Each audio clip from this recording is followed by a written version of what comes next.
Tag. Very nice, very evil. That's tag shit.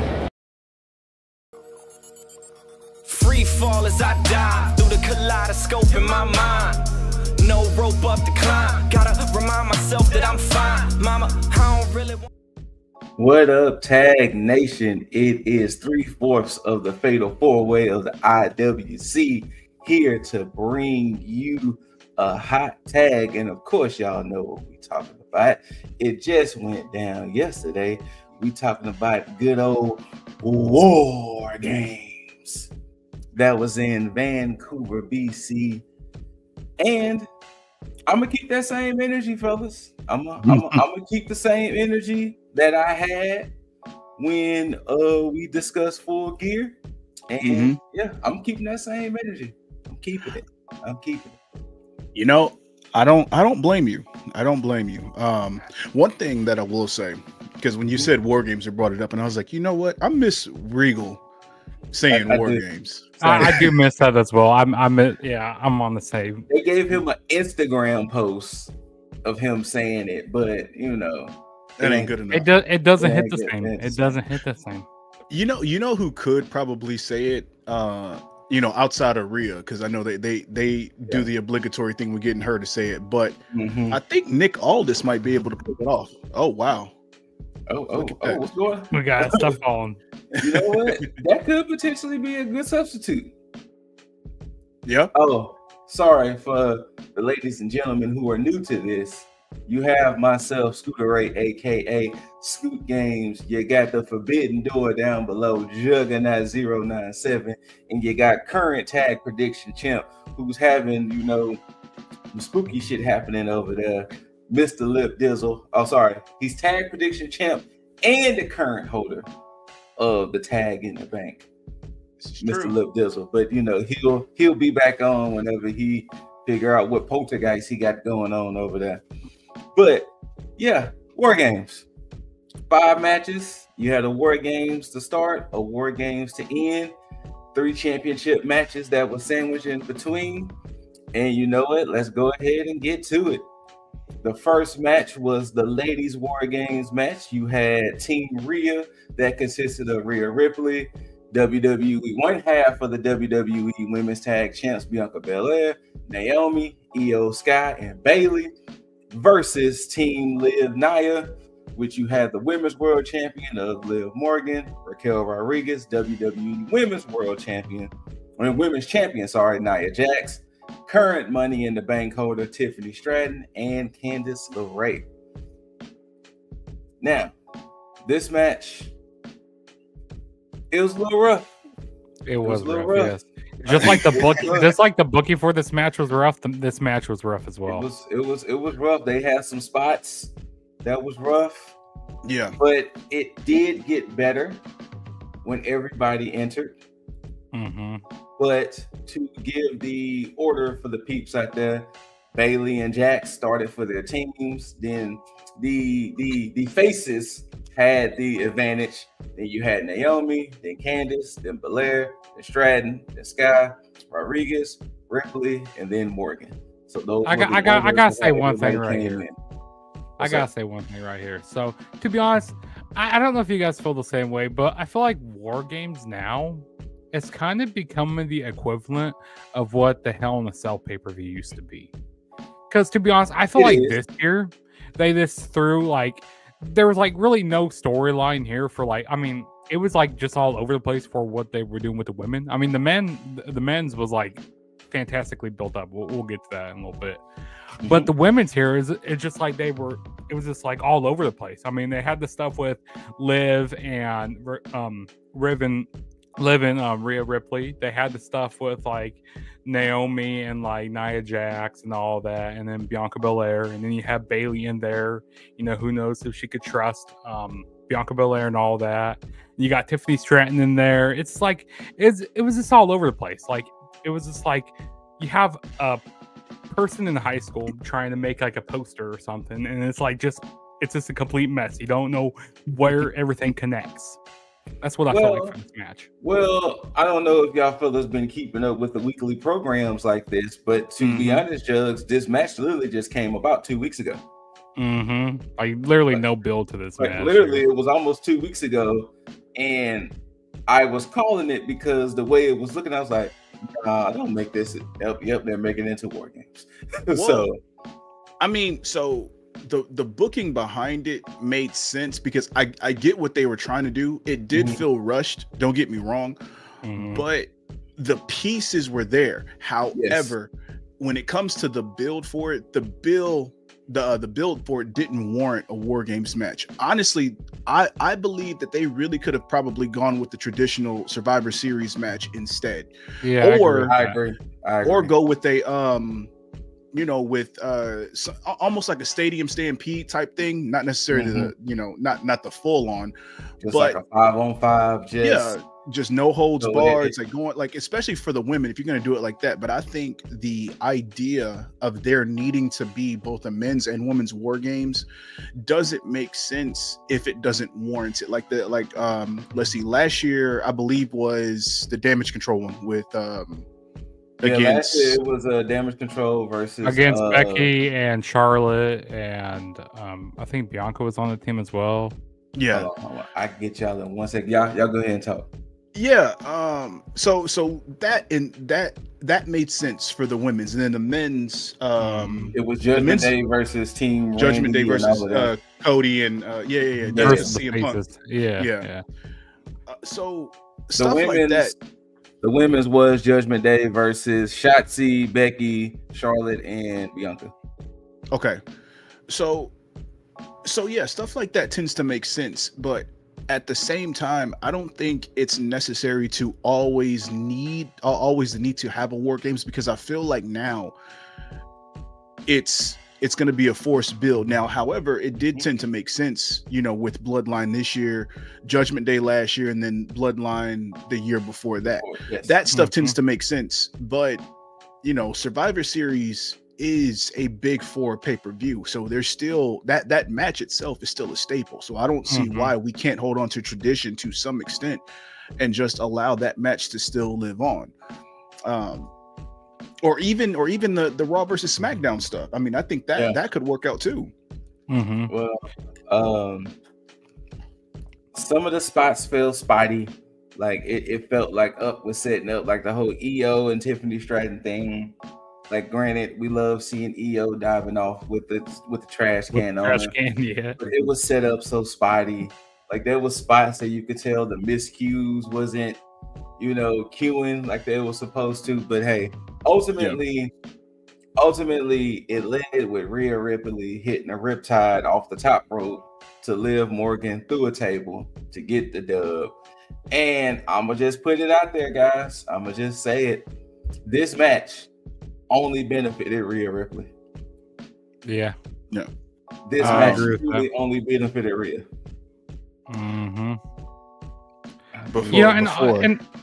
Go ahead. Oh, it's not important, Juggs, but yeah, before I get into my thoughts on certain parts of the match. Hey, Rhea.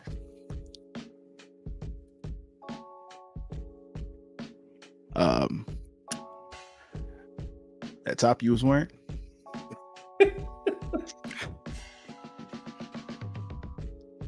I'm glad them handcuffs just happened to appear, because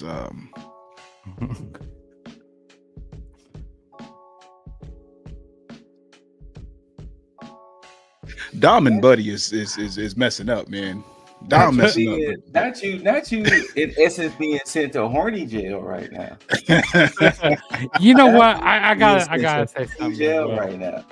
I gotta say something as well. You know that spot that Naomi did with Nia Jax in the corner with the toilet? Hey, you stop it. Hey, you can insert me. Y'all being sent to horny jail right now. You can insert me in there, and then you can put my girl Bailey in there, because I'm a mark for Bailey. Right, we will stop objectifying women. Yeah, Team Rhea gets the dub. Yeah, we will. You know what? We're gonna have to start a Patreon for the excess stuff. Anyway, now my thoughts on what they probably could have done better, because the men's War Games match actually did do some good things as far as positioning on the participants on when they all came out. I honestly believe that if they want to start with the heavy hitter, the Hills probably should have started off with Raquel. Yeah, because she had already been in a War Games match. She knows how it works out. I think she would have had a better flow with Bayley than Nia. I think Nia probably should have waited to the end. I don't think Liv needed to wait, because I get what they were trying to do, you know, with having her wait, you know, and be scared and stuff like that. But I think they could have done that a better way, especially if you were going to have the start that you did with Nia. And nothing against Nia. I mean, she's good in her own right, but there are just certain things that doesn't cater to her skill set. And this was one of them, especially having her start in the beginning. Yeah. Yeah. So Raquel would have been way better to start this off with, but yeah, especially too in this sense, with the faces having the advantage. Yeah, absolutely. So absolutely, yeah, Raquel and Nia could have been interchangeable, and it would have been a-okay. Yeah. It was something about the booking wise. I don't think the good guys should have won this match. I understand, you know, predictions wise, whatever, but as far as my booking mind goes, yeah, that's why I said this match only benefited Rhea, because nothing in this match said that the faces should have won. Okay. Other than Rhea. So your thought process is what I had for the men's. Now, I get what you're saying, but I believe that it was the right call only for the potential future booking, because everything seems okay, and then you still have the whole thing of, you know, who took out Jade, you know, if it was one of the faces, and then the whole thing with Bayley and Bianca seeming okay. That's the only reason that I chose the faces, was because it seemed so obvious that it was set up for them to, you know, to fall to the heels, because because of the issues between Bianca and Bayley, and then Bayley and Io, which, by the way, sorry, sidebar, how is it that Bianca is okay with Io, who's still in Damage Control, but still mad at Bayley? Okay with Bayley? Yeah, that don't make any sense at all.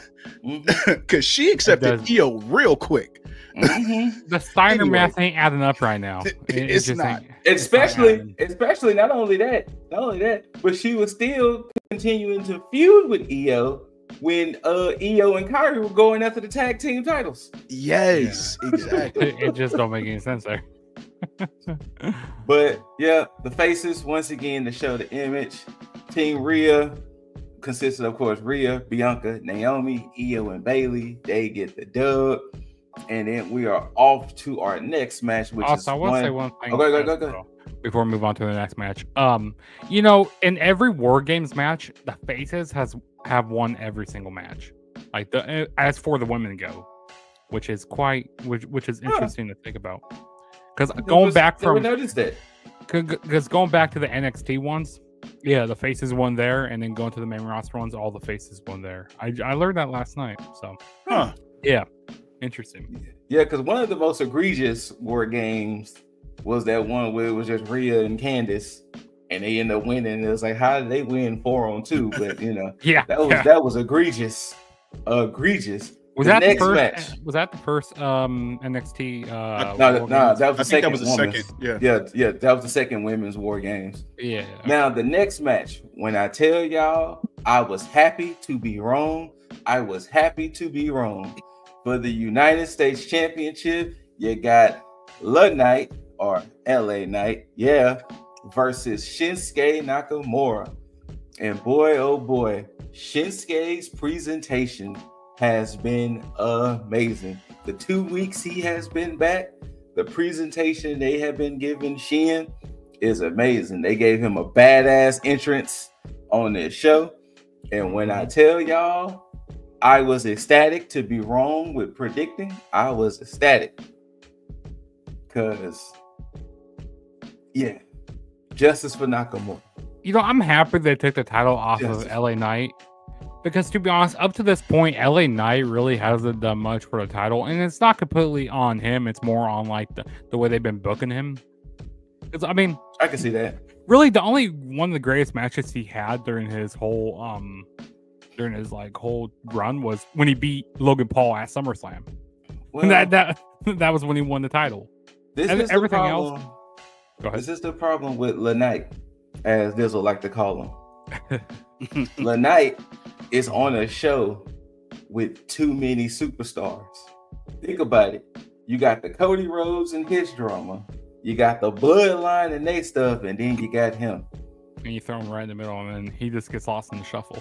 And if we're looking at the landscape of his opponents before Shin, I'm talking about we had Santos, we didn't had Andrade, we didn't had Carmelo. Like we've had, like there are great people who could vie for the United States Championship, but in essence, when you're dealing with Cody and what he has going on and everything Bloodline, it's hard to elevate a championship when you got so much going on your show.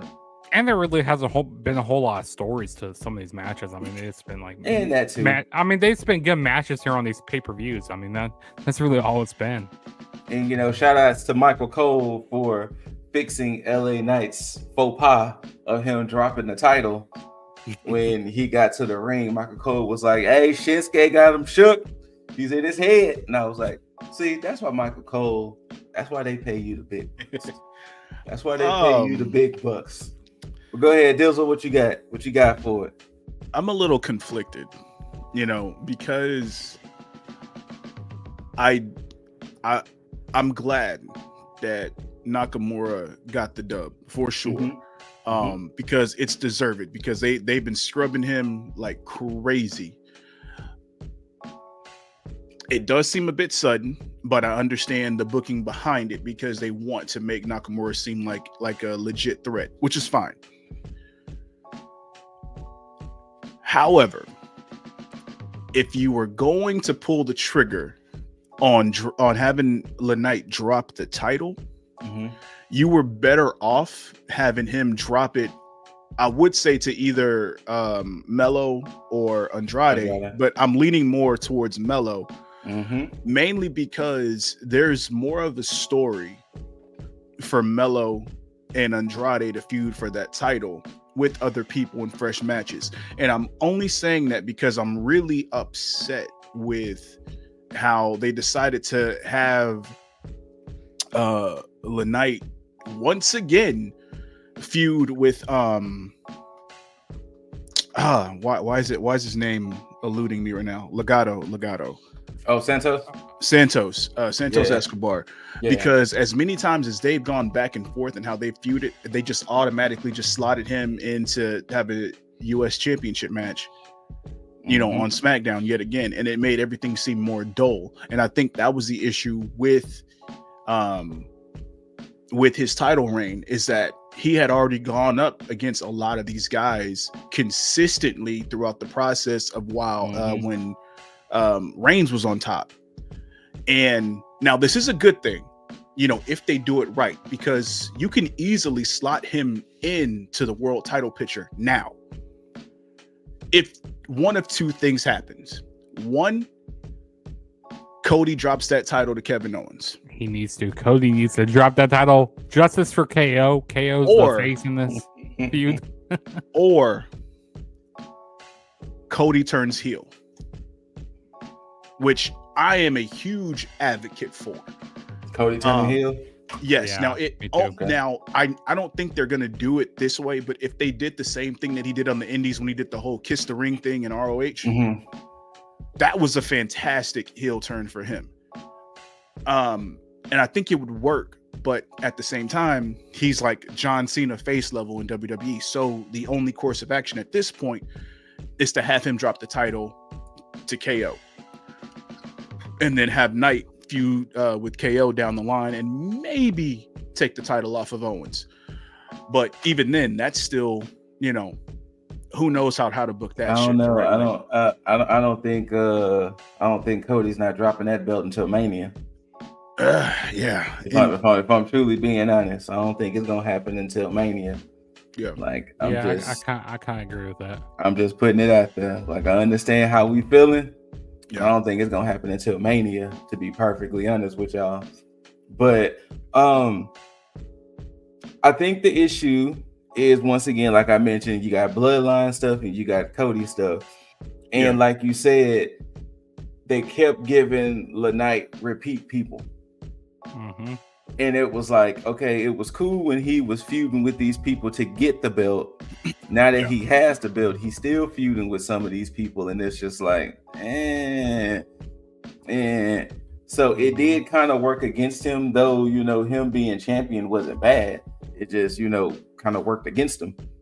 But I mean, you know, the fans are still on his side. The crowd, you know, is still going crazy for him.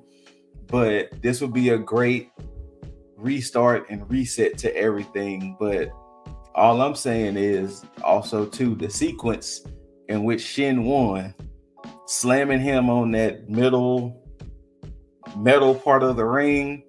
And then I'm loving the fact that he's hitting the Kinshasa from the back instead of the front, which makes it look even more brutal and new.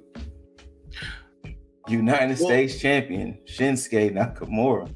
Well, let me ask you this real quick. And I'm posing the question to both of you. Do you think LaKnight would fare better off on Raw? Yes. Yes, I do. Yes, I agree with that. As long as Cody is still there, as long as bloodline stuff is still there, yes. Now the issue that's going to happen is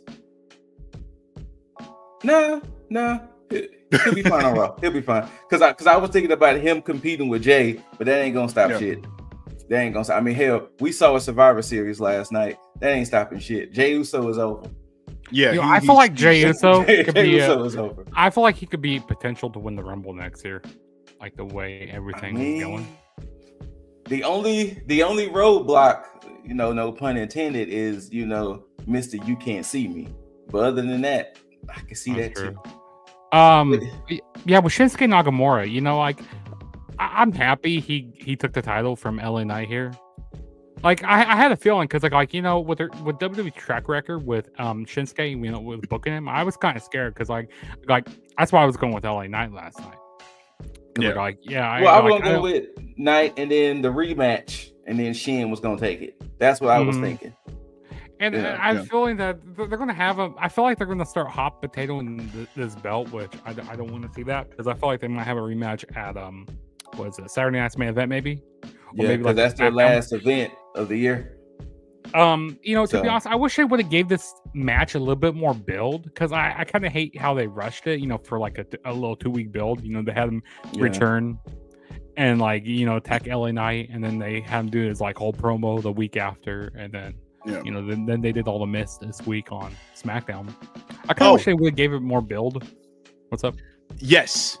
I'm glad. I'm so glad you said that.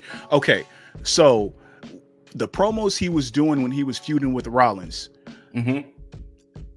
that's the Shinsuke that we need for this. I think if they followed this up with that stuff and continue on and do what they should have done when he was feuding with Rollins as well as Cody. Oh yeah. He'll be out of that. And you know what? Nakamura should have took the title off of Rollins during that. I think it was that last man standing match. You know when they could have helped protect Rollins there. But you know that's neither here or there. But once again, Rollins being the first champion, he had to submit that title reign. He had to. You know, and I'm a Rollins enthusiast. So, I love Rollins so much. But he could have dropped the title there. He could. And now that you brought it up, I'm not gonna lie. Friday, he hit that poison mist smooth. That was smooth. LA Knight ran up in there. He just sidestepped. Nope, gotcha. Gotcha. He sidestepped. Now, oh man. Arguably, in my opinion, match of the night. Yes, absolutely. No question. For the Intercontinental Championship, you got the dog who got that dog in him, Bron Breaker, defending against Sheamus and Ludwig Kaiser of Imperium. And boy, these boys went out there and had them a fight. They were slapping meat, as they would say. Brawl, slapping meat. Word to Big E. They was out there just going bananas. I'm gonna let y'all, run this shit down with y'all opinions. I just got a couple things to say. Yeah, go ahead. First thing, the stuff with Sheamus has been said ad nauseum. I don't think there is anybody that disagrees, that Sheamus is heavily underappreciated. So there's that. There's nothing more that I can say, to that. Now, Ludwig Kaiser.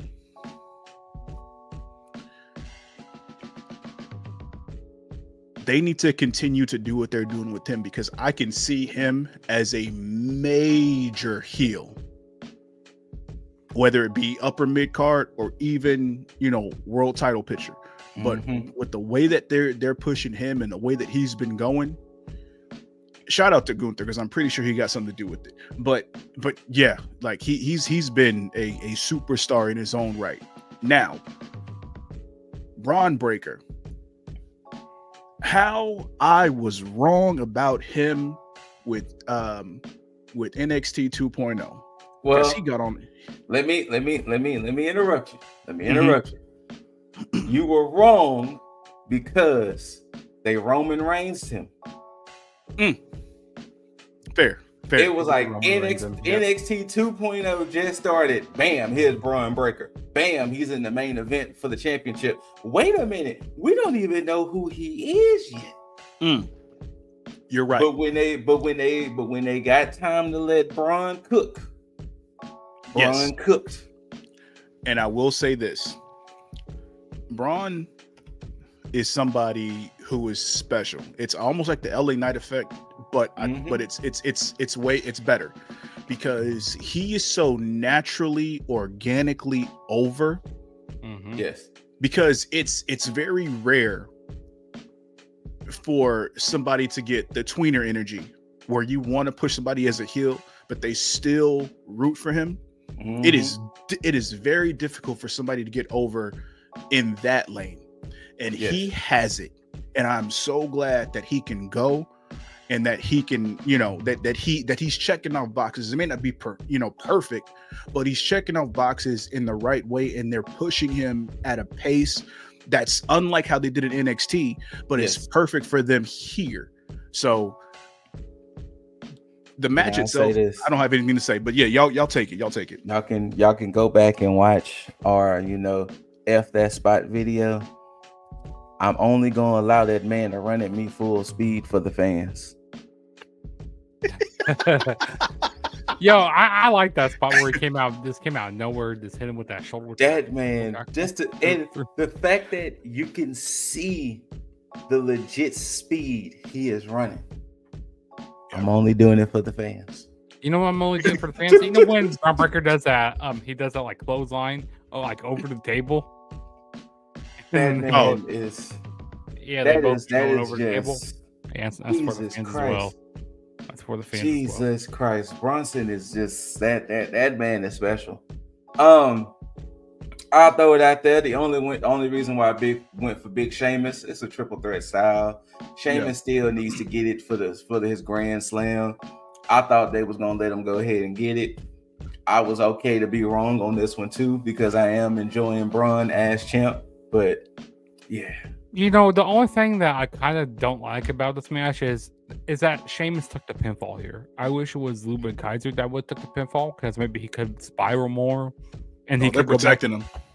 And he could have also went back to Gunther, and then Gunther could have gave him, talking to you, said, "Hey, you failed me again," and you can't do it on your own, And well, I don't know if y'all watched the post show, all the post show stuff, but they did interview Gunther, and they asked, and he was like, "Hey, he was proud of him. He went out there."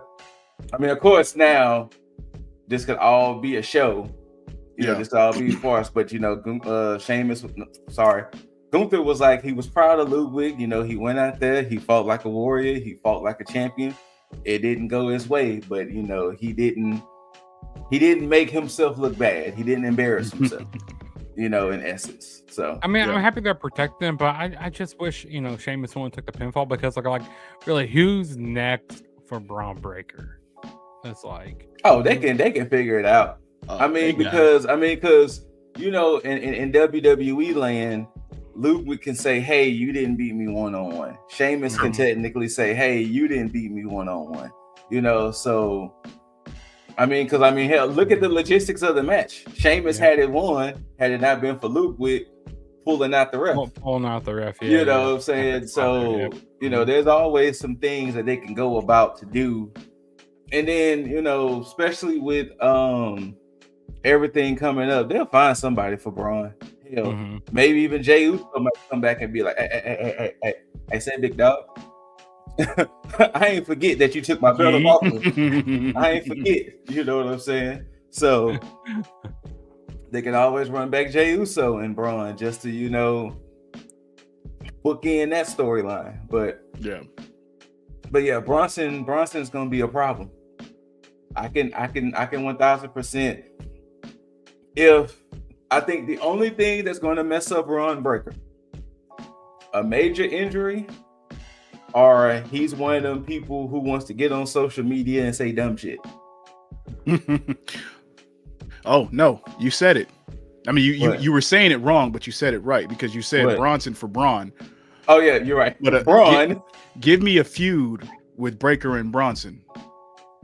Because again, that can happen. Braun is technically a tweener right now with the energy that he's getting. So him and Bronson, I like to see Rollins and Braun go at it. That'd be a fun little rivalry, fun little feud. That can happen too. I mean, you know what I'm saying? We can see it. It all depends on. I think what a lot of it's going to depend on is, well, let's get into it. The next match we got for the World Heavyweight Championship, Gunther versus Damian Priest. And boy, oh boy, one thing I love about Gunther and his matches, they never really seem to disappoint. And I can appreciate the build this time around because they build Damian Priest way better than they did when Priest was champion. And I don't appreciate that. I don't appreciate that why we couldn't get that Priest a few months back, but we got him now. But I really hated how they really booked this match. Like leading up to this match, like how they had Gunther acting like this chicken shit heel, basically. I mean, it makes sense. It makes it like all of it made sense because don't forget, Gunther is the ring general. He's the king of the ring. He's the champ, and he lost to Cody. And it was like, oh shit, maybe I'm not as good as I am. And then he also and then here it is. You had the man I took the title from punking me week after week. So maybe I am not that guy. And this was him sort of getting his confidence back. And then also Gunther, he didn't win it fairly at SummerSlam because we had everything happen with Liv and all that. And once again, you just put another asterisk in Gunther's storyline. He didn't win it by himself yesterday. That's true. I mean, so now, I just don't know why they had to make him look so weak in this. Because he couldn't get much words out during this whole feud. Like I said, I loved it because once again, you go from seeing this man who's been uber dominant now having his confidence shaken. I loved it. That's why I said I love the fact that Priest was like, "Nah, I'm gonna show you what it is," because he says I'm not champion anymore. I technically have nothing to lose. Yeah. So I can appreciate the way they built this storyline, and now it expands it more because now Gunther is like, right when I thought I was doing something, here come this damn street trash, as he nicknamed them. The street trash come out and interfere, and I still didn't technically win this match by myself. So I'm appreciating it because now, like I said, to tie back into the previous thing, Gunther gets the dub. So now, depending on how they spin this, now we can see potentially how the world title picture and the intercontinental title picture can look because all interchangeable parts here. Yeah. This is clearly leading to a triple threat between Priest, Balor, and Gunther. I can see that. When that's gonna happen, I don't know. Do you push it all the way to February, or do you do it at Saturday night's main event? Oh yeah, I forgot that. Royal Rumble's actually in February. Or they could be like, hey, first Raw of the year. First Raw of the new year, Yeah, first Raw of the year on Netflix. Gunther versus Priest versus Balor. So that way at least gives it a month to build it. You know what? You know what they probably could do in order to push it? I think they could probably do a Balor and Gunther match and Priest interferes in that. Yeah. And then you can push it to Rumble. But yeah, that's clearly the direction they're gonna go. I don't know what happens after that because clearly Gunther would win. But clearly. Yeah, but yeah. Oh man, I don't know. I mean, the match itself again was solid. Yes. And this did more of a favor for Priest than it did Gunther. I mean, Gunther got his confidence back. We knew that was going to happen because there was no issue with that. But I think this did a favor for Priest because he could have easily lost that title to Gunther and then just gone off into obscurity and then been relegated to either the mid card or hell, catering to a lesser extent. Yeah. But luckily, they allowed him to kind of build himself up, show what he can do in the ring to a much better degree where he can hang with Gunther. And now they're booking him as if he's on par. So I'm with that. I'm with that because that shows that he's clearly going to end up winning either that title or the WWE championship at some point. At some point, yeah. So. And if y'all didn't see, Judgment Day did do a backstage beatdown on Priest. Oh, did they? Yeah. When the cameras, it's on their Instagram, but when the cameras cut to it, Priest was fighting off JD and Carlito and Finn. Like he was fighting them all off, and of course they eventually overwhelm him. And the closing moments was Carlito and JD had him prone on the table with his arm exposed, and Finn took a chair to his shoulder that was hurting him. So yeah. Whew. All right. Well, so I wonder where was Dum Dum and all this, because he wasn't there last night apparently. So I wonder where Dirty Dom he was in all of this. Probably so. But yeah, Gunther gets the dub. He hits that power bomb, kind of chokes out Priest, and as you see, still remains your world heavyweight champion. That he does. And then now it is time for that main event, the match that pretty much the whole show was built around, if we're truly being honest.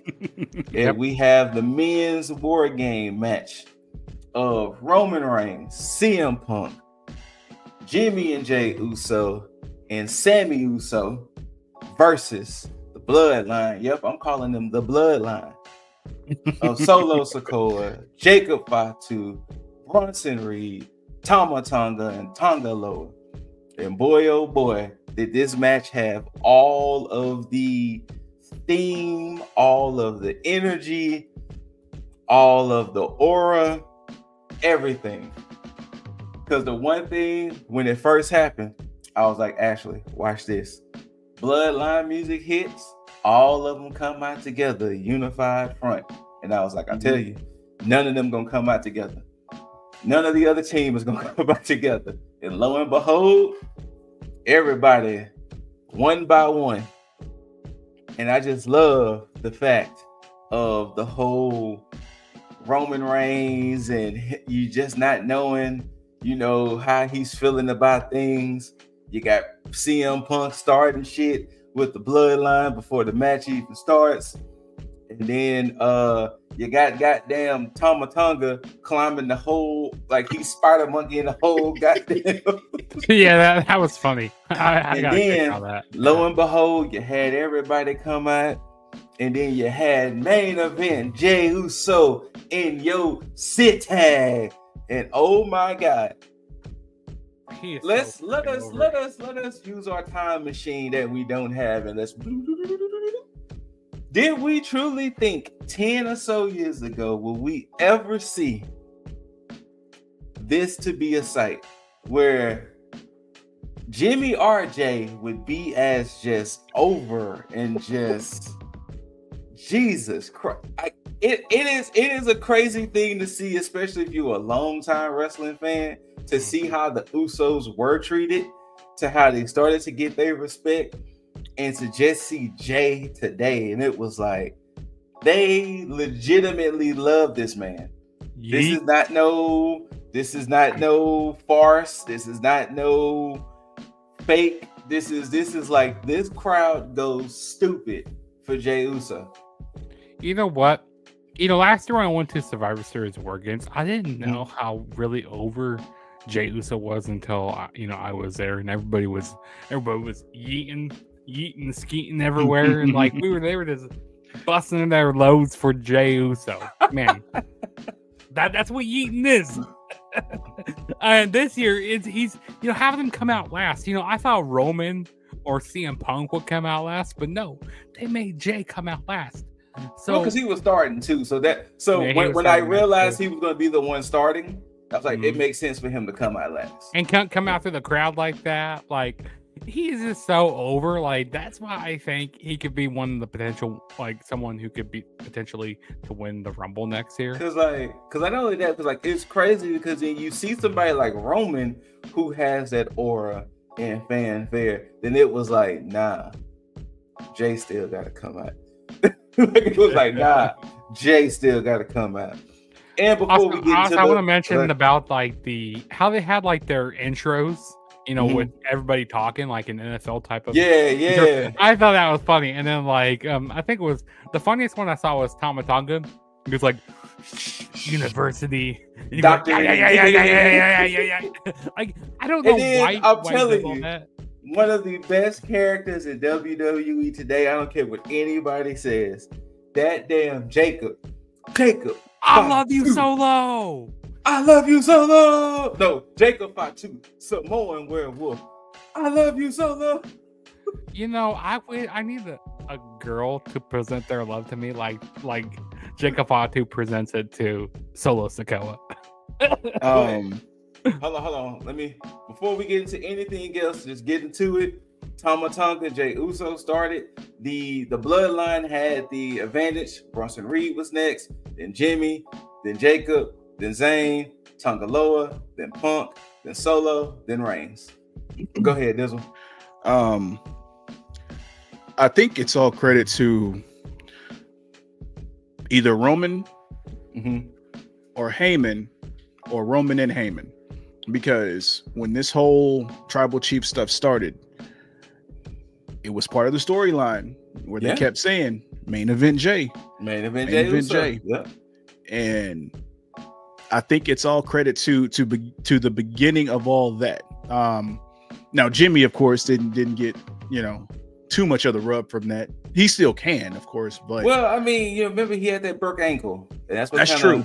He had that broke ankle, and because I was telling Aranya this, I was saying the Usos was really one of the first tag teams that WWE didn't do their typical thing of when one tag partner is injured, both tag partners are injured.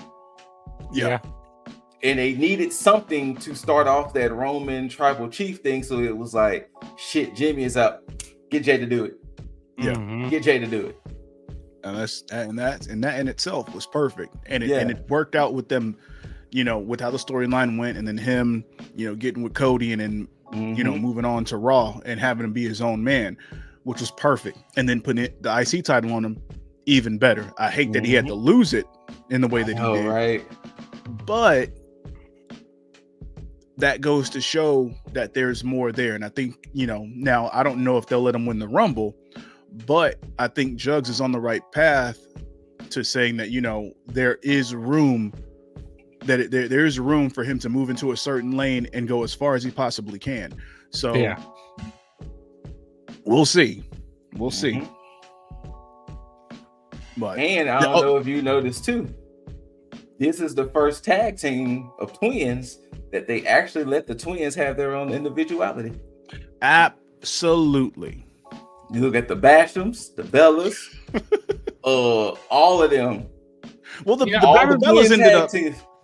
But you can still.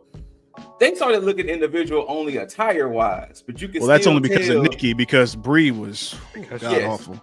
You know, attire wise, and of course Nikki getting implants and everything. But as far as still look, yeah. You know, Bellas, they didn't switch their looks. They still there was one point where I couldn't tell the Usos apart. Like, wait, which one's which one's Jay, which one's Jimmy? And then, you know, I started looking at their tattoos. I go like, okay, yeah, Jay has a certain, like, with the what were those tribe tattoos? Those tribal tattoos. Like, okay, Jay has this certain one, Jimmy has that certain one. That's how I used to tell them apart. But then when they started splitting them off on their own a little more, you know, doing the yeet and all that. And, I mean, hell, even when they was dealing with the Uso Penitentiary, you can kind of start to see the differences with Jimmy and Jay. So, and I was like, that's the first time ever that they let twins actually have individuality. And I was like, hell, in wrestling, period. Like, if you just look at wrestling, period, the Harris brothers in WCW were the same.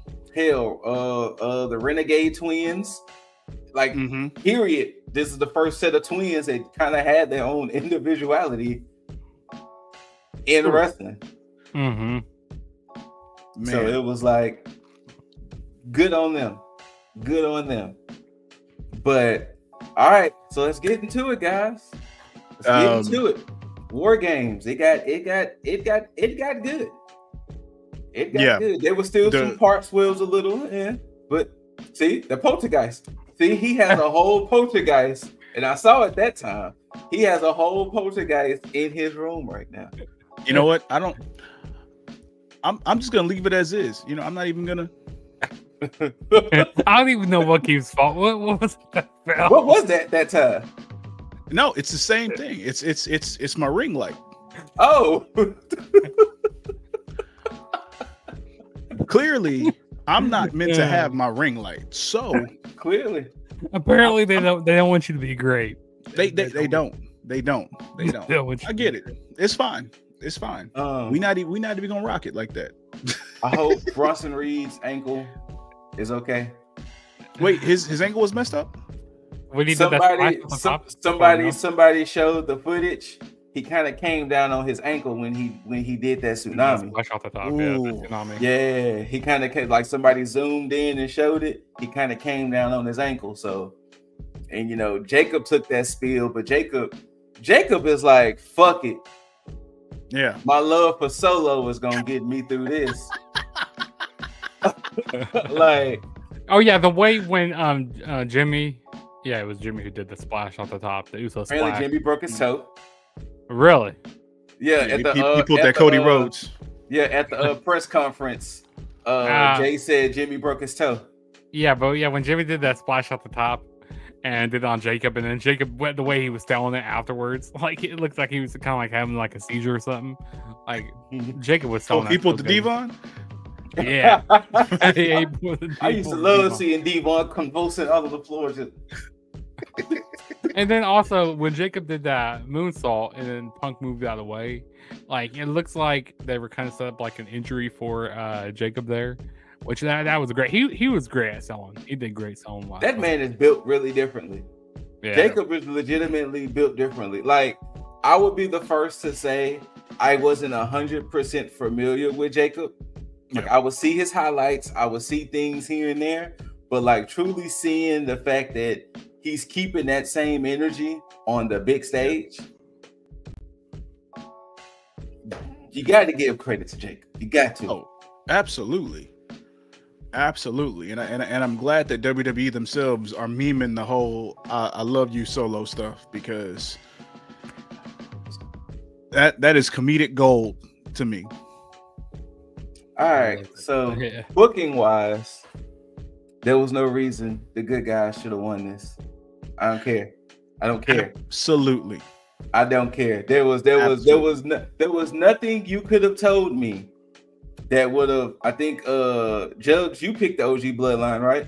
Yeah, he's the only one that did. Yeah, the only reason there was nothing that could have told me to pivot from. To be honest, bloodline. I wouldn't mind if the if the new bloodline would have won the match. I wouldn't Yeah, mind like, that. there was nothing could have knocked But me the thing off is, that like, pivot. the reason why I was going with OG bloodline, because you had CM Punk and Roman Reigns on the same team. But then again, like I could have saw, maybe Punk, churning on Roman, because we saw a little tension there when Punk, went past him, like when you thought Roman was going to enter in the match before, and then Punk was like, "Get out of my way." He goes, "Excuse me." I says, I'm going in the match. I'm doing what I wanted to do here.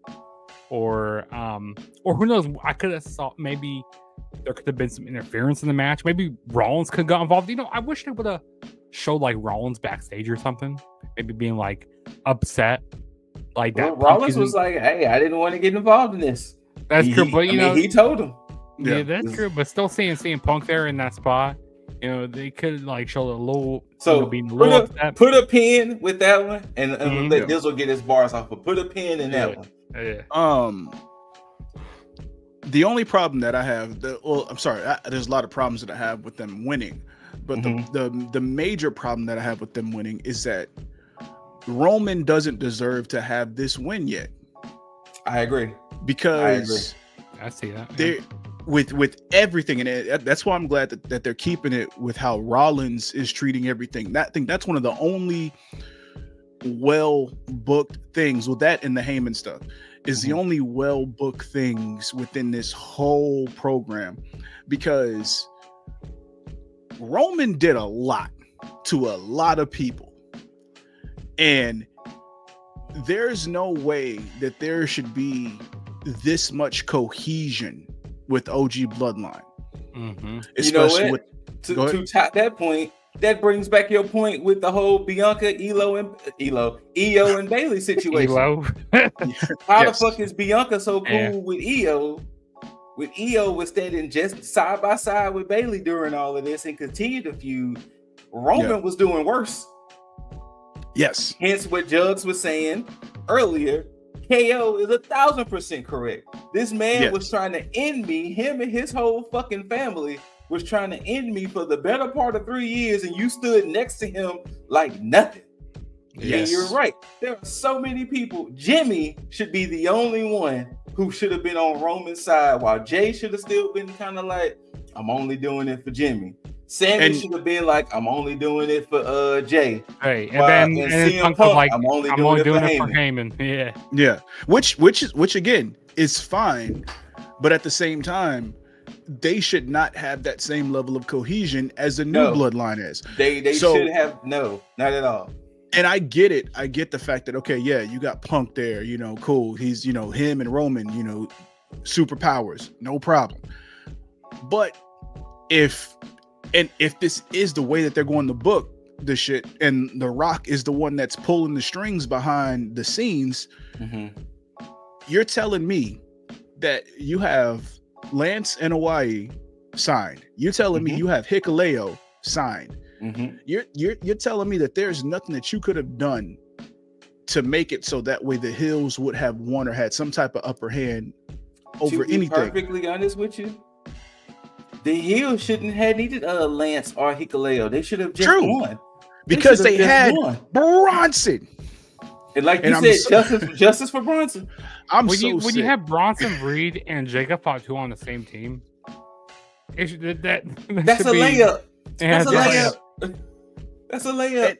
And Bronson is looking so good right now, but he is being booked so poorly, and it's making me mad, because it's like, what's the point of you having him make the jump from Raw to SmackDown to join? And thing is, and I know there's a lot of people that saying, oh, well, it's the new bloodline and Bronson Reed. Here's the thing. Bronson is still putting the ones up. He part of the bloodline. Yeah, he ain't doing like CM Punk, but CM Punk is clearly, showing that, I'm still my own man here. Yeah. So you're right. He is putting the ones up. So my thing is, why not, if you're going to add a new member, make them look even stronger? The bloodline, the OG bloodline, doesn't need the win. They could easily take L's because of the fracture that they have in between them, because it's a combustible element with everything. Jay, Roman, Sammy, Roman, Jimmy, Roman to an extent, CM Punk, everybody. Look. Everything you're saying makes perfect sense. Yeah, it's upsetting because now granted they could do something completely off the wall that makes sense down the line, but I feel like there was way more story that you could have told with that, because what do you do with the new bloodline since they took this L? You can't have them go on SmackDown talking shit and being like, hey, we running this, because the only thing you can do at this point is to have Roman feel emboldened to the fact that now he can face Solo for the Ulafala. Mm-hmm. I feel like that's going to happen at maybe Saturday Night's main event, but then I feel like we're going to get a whole bunch of shenanigans in that match. Maybe that's where we get maybe Hikuleo. I don't know, or I don't think they're going to pull the trigger on them yet, because I think if they would have, they probably would have had them join instead of Bronson. Yeah, but to be honest, they should have had Hikuleo come from like under the ring, like. I thought that's what they were going to do at first. They should have did that. I did think that, but it was like, yeah, I think they're going to save Hikuleo for when Tama Tonga and Tangaloa split from this whole bloodline thing, I can see, and then have them do their shit. Because I mean, this whole the new bloodline feud isn't lasting past WrestleMania. I think WrestleMania is the shelf life for it. I think we're going to be done with bloodline stuff completely, and we're going to be on to new stuff. But then it's crazy how long the bloodline stuff has went on for. Like since 2020. Since 2020. Since 2020. Well, since the end of 2020. Yeah. But then, kind of like what you were saying too, Roman still has that attitude and that demeanor, and it was like it's nothing Roman did that should have rallied the troops. He hasn't learned anything yet. He hasn't apologized to anybody for what he's done to anybody. No. He said yeet. That's it. That's it. That's it. But yeah, I totally agree that was nothing you could have told me that would have justified Roman's team winning. Yeah. But to kind of go back to that pin I put, I kind of want to know what's going to be this favor CM Punk wants Paul. I was thinking about that, and I waited between one, it being that he has to disassociate himself from Roman. I was thinking that too. And then two, that he sticks with him, and he helps him do what he did for Roman. Mm-hmm. Yeah. But because that's the thing I wasn't thinking like, because Roman doesn't have the title, like he can't get like a title match or anything. I mean, he probably will eventually get a title match, but like he can't get the favor for a title. So it's Punk is Punk is on the Raw roster, so yeah, there's that. That's true. He could easily be like, Paul, get me in versus Gunther or something, Mm-hmm. Yeah, I'm just wondering what that favor is. I think either he disassociates from the bloodline, or he stays with Punk. Yeah, but I guess we'll see. But yeah, I wasn't the biggest fan of and then one thing I can sort of appreciate they did, but I wish they would have went full tilt. I wish they would have had Solo stood up and looked at all five of them and been like, still the tribal chief. Like he still tried to come at Roman with the Samoan spike, but I wish he would have just looked up and looked at all five of them and been like, what? No matter what y'all do, I'm still the chief. I'm still running this. Mm-hmm. And then, he took everybody's finisher. He took a finisher spam to end the match, but it was like, doing those double super kicks, doing the Haluva kick, doing GTS spear, then the spear. But yeah, because and that's the thing that got me, because it seemed so final. Yeah, it did. It really did. It seemed so final. Like, hey, y'all could never associate with each other again, type of situation. Yeah, and so because the only thing that I believe that they could probably do at this point, and I'm just speaking on New Bloodline alone, on their actions, is they would have to start individually taking out OG Bloodline members to where Roman is just by himself. That's the only thing I can think of that would actually make more sense for them to still have some type of, you know, edge over what's going on. You know what? Good. Huh. Also, Roman Reigns, when he was climbing the cage last night, I'm like, man, he's done the most since he's done like in 4 years. Like climbing the cage like that, going in that way. Hey. I mean, Roman, hey, I see you here putting in the hard work here. You know what? To even put it in more perspective, Roman Reigns don't even deserve Paul Heyman right now. No, that's true. He doesn't even deserve. He abandoned Paul when Paul was sitting there being seamlessly tortured by Solo in the bloodline. Roman was nowhere to be found. Mm-hmm. It took them to finally take out Paul for him, and it's like they're fast tracking too much with this Roman situation, and that's what's getting me. Fast tracking. Yeah, they're fast tracking this. Yeah, but hey, we're here. Of course, by the way we were speaking, if you didn't get it, that's the team that won. Now, I will say this: that is an amazing image. By the way, it is. That is an amazing image, but it should have been the other way around. It should have been the also, you know, the way that they were like, there was like so much anticipation, like after the match, like, oh, is there going to be anything that, you know, something that happens? You know, because they were pointing to the top of the stage quite a bit. I got like, and then when they started exiting, I was like, oh man, I thought your prediction was going to happen. I was hoping, like, maybe maybe we might get The Rock. I don't know, maybe at Saturday night's main event, maybe the first Raw of the year. Because you know how, you know, The Rock was at the first Raw of 2024, you know, and they were in Los Angeles as well. You know, they're trying to make that Raw something big. You know, maybe maybe The Rock shows up there. But I was going, because The Rock I'm pretty sure The Rock is behind a lot of this new bloodline stuff. It's just wondering when we're going to get it. He's about to pull that Thanos bullshit where it's like, oh, I'll do it myself. I'll do it myself. My Black Order couldn't get it done, so it's time for me to do it.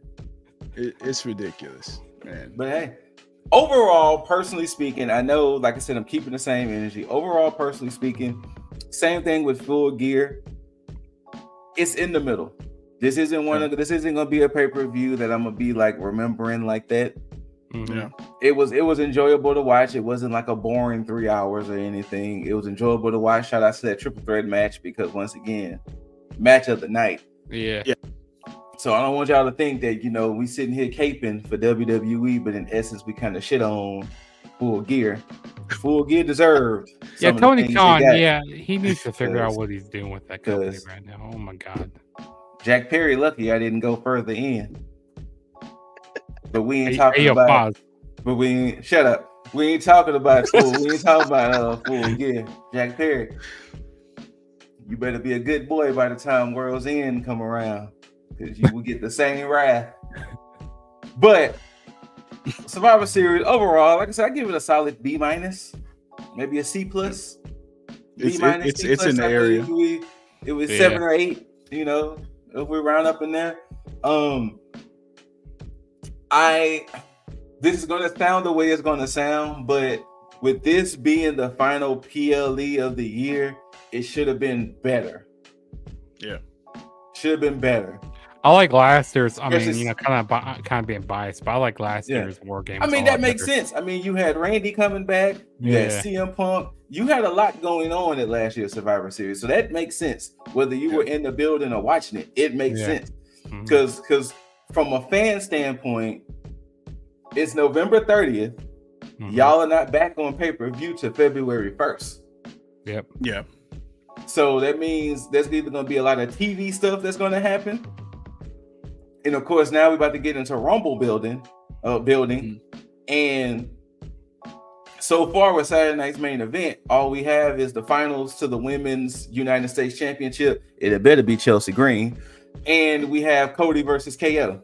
That's all we have so far.